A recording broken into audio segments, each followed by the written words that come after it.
जय गौ माता मित्रों। पंचवटी गौ प्राकृतिक फार्म कृष्णा जाडेजा, तालुको लोधिको, गाम रावकी, जिल्लो राजकोट। मित्रों आपणे गाय आधारित खेती थी सरस मजाना कोबीजनुं जे वावेतर कर्युं हतुं, कोबीज अने फ्लावर તમે જોઈ શકો છો। આ જંગલ મોડલની અંદર રીંગણા છે, કોબીજ છે, ફ્લાવર છે, આંબા છે, સરગવો છે।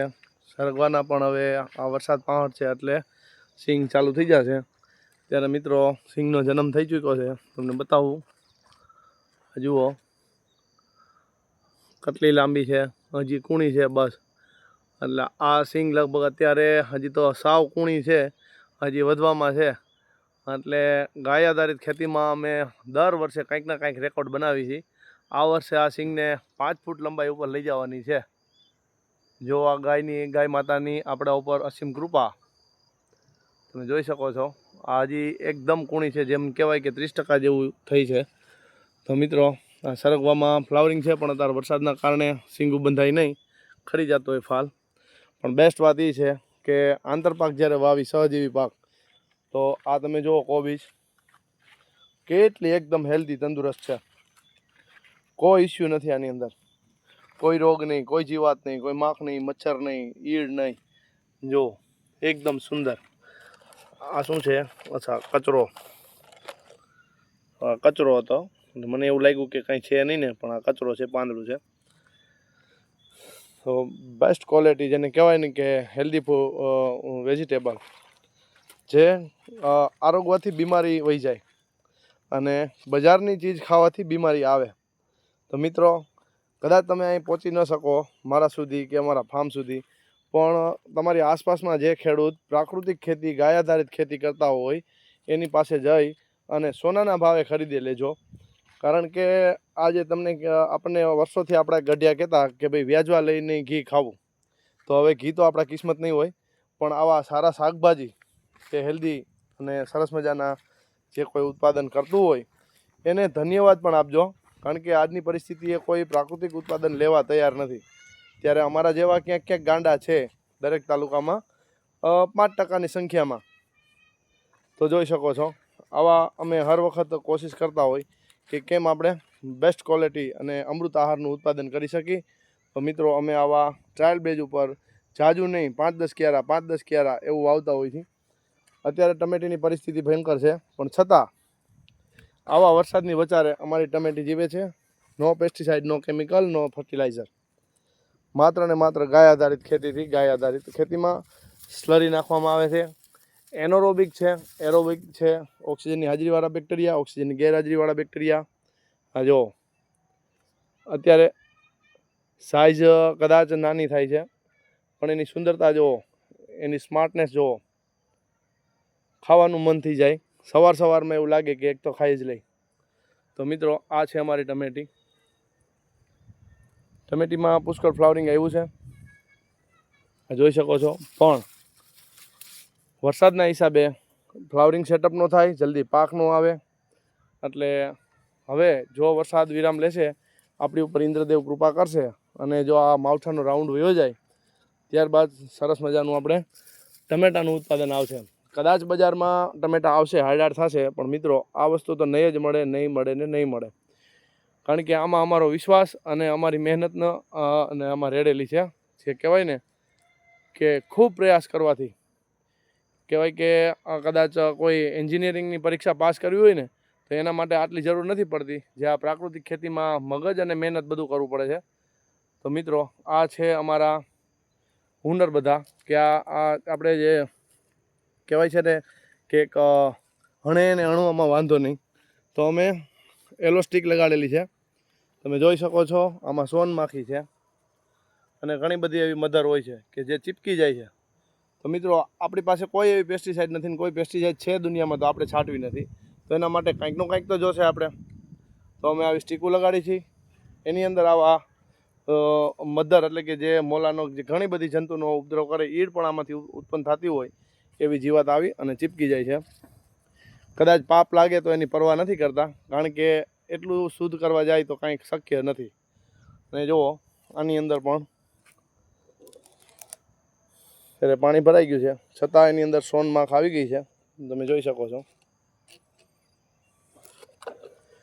એટલે આવા હુનર હજાર કરી અને કામયાબ થવાની કોશિશ કરી છે મિત્રો. આ અમારું મોડેલ ફાર્મ છે એ ખાલી 2 વીઘાની અંદર છે, પણ 2 વીઘાની અંદર લગભગ 10 પાક શાકભાજીથી માંડી અને મોટા ઝાડ ને નાના ઝાડ ને વર્ષો સુધી આમાં કાંઈ ખૂટે જ નહીં એવી વ્યવસ્થા ઊભી કરી છે મિત્રો.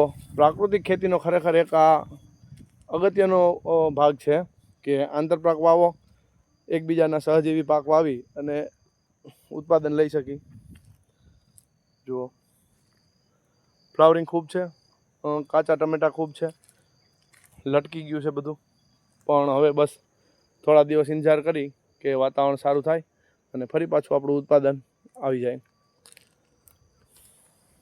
જો મિત્રો આની અંદર આ હું તમને બતાવું કે જે એનોરોબિક બેગની અંદરથી અમે જે સ્લરી લઈ અને દરેક પાણમાં ઓક્સિજનની હાજરીવાળી અને ઓક્સિજનની ગેરહાજરીવાળી સ્લરી આપ્યા રાખી છે. કારણ કે આને કોઈ પણ ન્યુટ્રિશનની જરૂર પડે જ છે. ખાલી કોરું પાણી આપશું તો નહીં ચાલે. કોરા પાણીમાં કોઈ જાતના તત્વો નથી હોતા. તો અમે આવા રાબડા, તો આ અમારી એક રેકડી છે, અમારા નવીનભાઈએ ઊંચી કરી અને હાવ નીચોવી લીધી છે. જુઓ આની અંદર અમે ટાંકામાંથી ભરી અને આની અંદર જે છૂટું પાણી આપી ત્યારે રેડી દઈ છીએ. ઇરિગેશનમાં આપી ત્યારે આની અંદર વેંચુરી નાખી દઈ છીએ. હરેક પાણમાં કંઈકનું કંઈક જવા દઈ છીએ. રીંગણા પણ કોશિશ કરે છે આવવાની, પણ વાતાવરણ અનુકૂળ નથી. જો ફ્લાવરિંગ સેટઅપ થતું આવે છે એટલે અમારી પાસે 5-7 પ્રકારના દર વર્ષે શાકભાજી હોય છે. અને ખાસ વાત એ કે ખાલી વેચાણથી કાંઈ બધું વળવાનું નથી. આપણા માટે પણ શું કરશું? ખરેખર ખેડૂતો હોવાના નાતે પણ આપણી પાસે પણ કોઈ એવા શાકભાજી કે સારા અનાજ કઠોળ હોતા નથી જે આપણા પરિવારને પોષણ મળે. તો મિત્રો એક સાઈડ એ પણ ધ્યાન રાખવું કે આપણે નરી કમાવાની લાલચથી તો પાછા આપણે તે જે લોકો પાસે જમીન નથી એ તો કિસ્મતથી બિચારા કહેતા હોય કે ભાઈ અમારી પાસે જમીન નથી નકર અમે કોશિશ કરતા આવું બધું કરવાની. આપણી પાસે છે છતાં એની કદર નથી. તો મિત્રો આપણી જે જમીન છે, માતા છે, ગાય માતા છે, એની બધાની કદર કરી અને સારું એવું બેસ્ટ ઉત્પાદન લઈ, અમૃત આહાર લઈ અને સર્વોનું કલ્યાણ થાય, સાથે સાથે આપણું પણ થાય. તો આ છે આજનો મારો જે વિડીયો છે એ થોડુંક નાનું એવું ટૂંચુકડું હું તમને આ બતાવું છું કે આ અમારી પદ્ધતિ છે. સાથે હું પણ અમારા કારખાનાની જે આપણે ખાતરનું કે ખેતરના શેડે ખાતરનું કારખાનું એ પણ તમને જણાવી દઉં. આ બીજો પ્લોટ છે. કોઈ પણ વસ્તુ સીધી અદ્ભુત થાય છે જે આપણે જોઈને ખુશ થઈ જાય. જુઓ પપૈયા, શું ઘટે આમાં. આ જુવાર છે ખાવાની, આંબા છે, છૂટા છૂટા પપૈયા નાખેલા છે, જામફળ છે.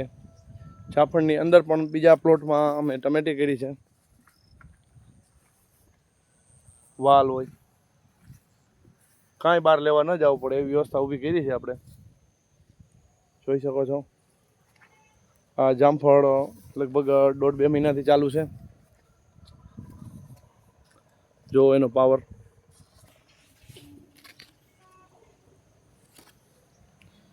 મિત્રો ગાય આધારિત ખેતી કરવામાં કાંઈ નુકસાની નથી, પણ એની અંદર થોડું મેનેજમેન્ટ કરવું અતિ આવશ્યક હોય છે. આની અંદર પણ સોનમાર્ગ બહુ નુકસાની કરતી હોય છે. ત્યારે આમાં પણ અમે ડબલા લટકાવી દીધા છે, જોઈ શકો છો. આની અંદર પકડાઈ ગઈ છે. બેસ્ટ ક્વોલિટીના જામફળ આવે છે. તો મિત્રો આ છે આપણું નેચરલ ફાર્મિંગ. અને ખાસ ખેતરના શેડે ખાતરનું જે કારખાનું આપણી ફેક્ટરી છે, ખાલી હાથવેદ જગ્યામાં આપણે 20-25 વીઘાનું મેનેજમેન્ટ કરી શકીએ છીએ. તમે જોઈ શકો છો આ બધા બેક્ટેરિયા છે. જમીનની અંદર ઘટતા તત્વો નાખવાની આપણી ફરજ છે, કારણ કે જો કુદરતી ખેતી એટલે કે આપે એટલું લઈ લે, પણ આપણી જરૂરિયાત દિવસે ને દિવસે વધતી જાય છે, તો જમીનની જરૂરિયાત આપણે પૂરી કરવી પડે, એ ફરજિયાત છે. ડીકમ્પોઝર છે, આંકડા છે, બિવેરિયા છે, માઇકોરાજા છે, પછી દસપર્ણી છે. આ બધા આપણી પાસે આ કલ્ચર છે જે પ્રાકૃતિક રીતે આપણે એનું જે કરી શકીએ ઉપચાર. આ પ્લગ છે, બધા જુદી જુદી વસ્તુ કાઢવાના. આ છે એનોરોબિક બેગ છે, તમે જોઈ શકો છો. આની અંદરથી અમે લઈ અને ઇરિગેશન દ્વારા આપી છીએ.